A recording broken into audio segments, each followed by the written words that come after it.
Hey guys, Bill Phelan over at the Plasma Infusion. I have that Saint C8 Smart Pachinko machine here, and I just wanted to go through a couple of the setup pieces for it, just to kind of show you how it works. So when we got it, it came with an entire instruction manual that we've translated to figure out how to make it work. So when you get it, they want you to do a few things. You have to load balls into this ball counter slash shooter mechanism that's attached here. Normally this would be the shooter here, and the machine would have internal mechanism here for the ball tray, the shooter tray, and then there'd be channels in here that would run to here where you'd see the plunger for the shooter. The shooter is behind us. We popped that off to kind of do a little investigation, but they want you to load the ball, so you're just going to throw in we tried 20 balls and that was not enough. The machine actually was yelling at us that there weren't enough balls in the machine, and call attendant. So we loaded in, I think it was like 50 or 60 balls we put in here because we saw this fill up and we waited till it got to there and we assumed that was enough. But apparently the machine thinks that that's not enough. So like I said, it's probably about 50 or 60 balls that we loaded just straight into here, and it filled the machine up, and then the machine was ready to roll. Running around to the back now, the machine came when we ordered it from our guys.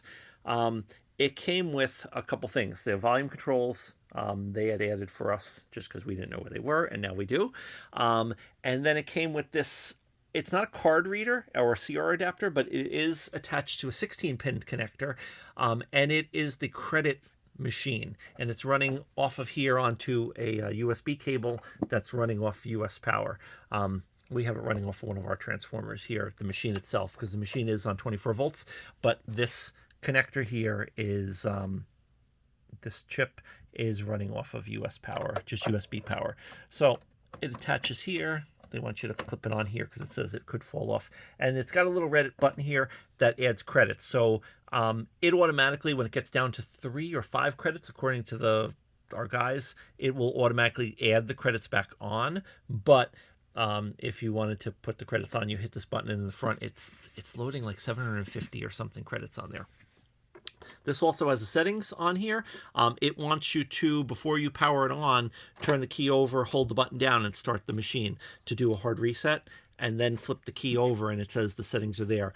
It looks as appears that the machine has 1, 2, 3, 4, 5 hardness levels of difficulty. I'm not sure about that, but we were able to get the machine was telling us 1, 2, 3, 4, 5. Who knows? But we don't need that on. I can flick it on, and I can show you power up. Let's head to the front. And it has a whole mess of alarms. It does, but if we can get the machine to...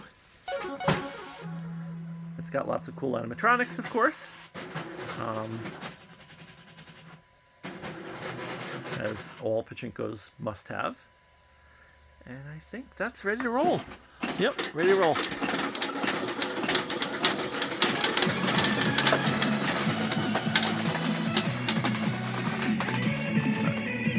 We were winning before, so we're ahead of the curve for settings. And if you hit that button while the machine's on the machine, you'll see that it gives you a little coin thing.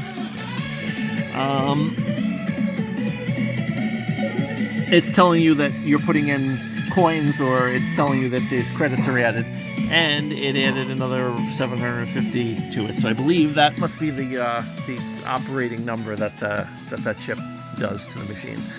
Very cool. Again, that's how that's a new functionality of this Smart Pachinko machine. Again, no balls. Well, a handful of balls that are inside the machine. Still requires a key. Still requires a transformer. Still requires volume controls, because without those, this thing is ridiculously loud. Still very cool with lots of lights, animatronics, and we hope to bring more to the States. This is our first one. Again, it is available, but we need it for a couple weeks, so it'll be available probably like the first or second week of June to ship. And we'll hopefully be able to bring more over. There are a whole mess of them out there at this point, but again, their starting price for the other ones that we've seen are in the $5,000 to $8,000 range right now, and that's just is not going to fly with bringing it over. Does have volume and sound controllers there, and if you hit the controller you get this menu, which is normal, advanced, and then character driven, it says, which I'm not sure what character driven means. I haven't played enough to tell you what all 3 levels are, but that is in there. Again, thanks for checking us out.